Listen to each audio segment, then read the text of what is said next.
திராடி இந்த பக்கம் எத்தனை பேரு? இந்த பக்கம் எத்தனை பேரு? இந்த பக்கம் எத்தனை பேரு? இந்த பக்கம் எத்தனை பேரு? அப்ப 4 பக்கமும் 5 மாணவர்கள் இருக்காங்களா? இந்த 4 5ஆல பெருக்கணும்னா சுற்றளவு கிடைக்கும். 4 எவ்வளவுப்பா வாய்ப்பாடு? அப்போ சதுரத்தின் இங்கே உருவாக்கி இருக்க சதுரத்தின் சுற்றளவு 20 சென்டிமீட்டர். சொல்லுங்க எப்படின்னு சொல்லி 4 சர்வம். இது ஒரு பக்கம் சொல்லு. இது ஒரு பக்கம். இது ஒரு பக்கம். இது ஒரு பக்கம். 4வது பக்கம். இது ஒரு பக்கம். 4 பக்கங்களும் சமம். சொல்லு. 4 பக்கங்களும் சமம். சுற்றியுள்ள அளவே சுற்றளவு. சுற்றியுள்ள அளவே சுற்றளவு. அடுத்து பரப்பளவு உருவாக்குங்க. கடகடன் போய் இடத்து இடையில உட்காரு. அது எங்க இருக்குடா? சுறுசுறுப்பா இருக்கலாம். எது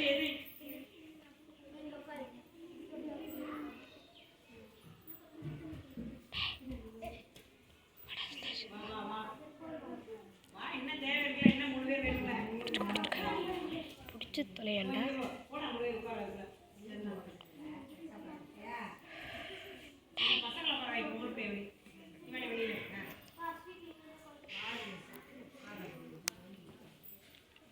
இந்த கேப்ல உட்கார்ந்து கரெக்டா வந்தாரு. இங்க கவனிப்போம். இப்போ வந்து பாரு, முதல்ல சுற்றியுள்ள அளவுன்னு சொல்லும் போது நடுவுல ஓப்பனா இருந்துச்சா இல்லையா? ஒரு இடையில ஒண்ணும் இல்லைலடா. இடையில ஒண்ணுமே இல்லை. சுற்றளவுனா 4 பக்கம் மட்டும் 5 பேர் உட்கார்ந்துருக்கீங்க. இப்ப பரப்பளவுனா அந்த இடத்த பூரா அடைச்சிட்டோமா? அப்ப அடைத்து கொண்ட இடம் தான் பரப்பளவு. எவ்வளவு பரப்பளவுனா இந்த சதுரத்தை எத்தனை பேர் அடைச்சிட்டீங்க மொத்தமா சேர்த்து கண்டுபிடிக்க போறோம்.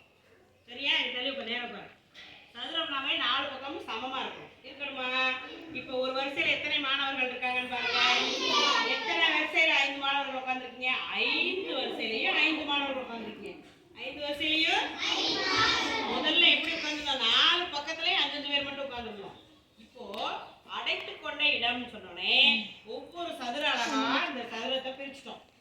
எத்தனை சதுர அலகுகள்னு மல்லிஸ்ல இருந்து ஆரம்பிக்கிறோம். அவன் ஒரு சதுர அலகு, நித்யஸ்ரீ ஒரு சதுர அலகு, அடுத்து தாக்ஷி ஒரு சதுர அலகு, பிரக்யா ஒரு சதுர அலகு, சஸ்மிதா ஒரு சதுர அலகு, அடுத்து மித்ரா ஒரு சதுர அலகு, சொல்லு, நாகஜோதி ஒரு சதுர அலகு, அஸ்விக் ஒரு சதுர அலகு, லலித் மகேஷ் ஒரு சதுர அலகு, யஸ்வந்த் ஒரு சதுர அலகு, பாலகிரேஷ் ஒரு சதுர அலகு, கனிஷ்கா ஒரு சதுர அலகு, யோபிகா ஒரு சதுர அலகு, நவ்யா ஒரு சதுர அலகு, கன்னியப்பன் ஒரு சதுர அலகு.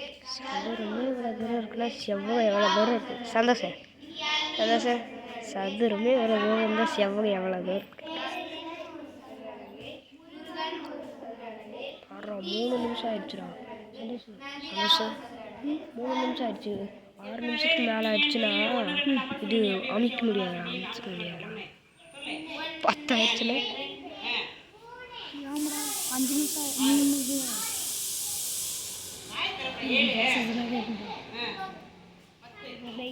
பார்த்தீங்களா?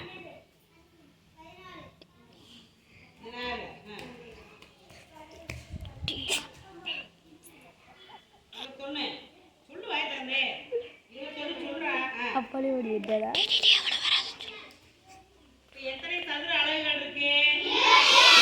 அப்படி வர மாதிரி நீளமுள்ள சதுரமானது எத்தனை இடத்தை அடைச்சிட்டு இருக்கு? 25 சதுரத்தை அடைச்சிட்டு இருக்கு.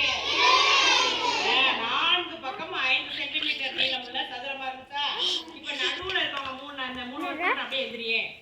நீங்க மட்டும் 3 வருஷம் மட்டும் நீங்க பின்னாடி சந்தோஷம் அவனோட சத்தம் போட்டு நீங்க எதிரிக்க கூடாது. இவங்களை இருக்கிறவங்க பரப்பளவுன்னு அப்படிங்களா பாரு. எல்லாம் சேர்ந்தது பரப்பளவு. எல்லாம் சேர்ந்தது சுற்றளவுனா யார் எந்திரிக்கணும்? இவங்க மட்டும்தான். இவங்க விட்டுட்டு மீதி இருக்கவங்க சுற்றளவு. சரி இப்போ உட்காரு. இப்போ சுற்றளவுக்காரவங்க மட்டும் எந்திரி. வெளிவட்டம் மட்டும் எந்திரி. இவங்க மட்டும்தான் சுற்றளவு. இவங்க மட்டும்தான் சுற்றளவு. பரப்பளவுனா எல்லாரும் பரப்பளவுனா எப்படி எந்திரிக்கணும்? எல்லாரும் எந்திரிக்கணும். அடைத்து கொண்ட இடமே பரப்பளவு. அடை அடைத்து கொண்ட இடமே பரப்பளவு. சென்டிமீட்டர் பக்க அளவுள்ள சதுரத்தின் பரப்பளவு 5 சென்டிமீட்டர். 5 பெருக்கல் 5 எத்தனை வரும்? 5 25 இப்போ உங்களை கூட்டும்போது 25 வந்துச்சா? வந்துச்சுங்க டீச்சர். சுருக்கம்தான் பெருக்கல் படிச்சிருக்கோம். அப்போ சதுரத்தின் பரப்பளவு எப்படி சொல்லணும்? பக்கம் பெருக்கல் பக்கம். பக்கம் பெருக்கல் பக்கம். 5 பெருக்கல் 5 5 பெருக்கல் 5 5 அப்ப 5 சென்டிமீட்டர் நீளமுள்ள சதுரத்தின் பரப்பளவு எவ்வளவு? 7 சதுர சென்டிமீட்டர். இடிடா. சுற்றளவுனா வெறும் சென்டிமீட்டர் சொல்லணும். பரப்பளவுனா சதுர சென்டிமீட்டர். ஒவ்வொருத்தரையும் ஒரு சதுர அளவு சொல்லலாம். இப்ப பரப்பளவுனா சதுரத்தை எப்படி அடைச்சிக்கணும்னு புரியுதா உங்களுக்கு? சுற்றளவுனா எப்படின்னு புரியுதா? நீங்களா அவங்க கிளாப் பண்ணிக்கங்க. Very good. புரியுதா? கைக்கு கொட்டுற வளர்ந்தானே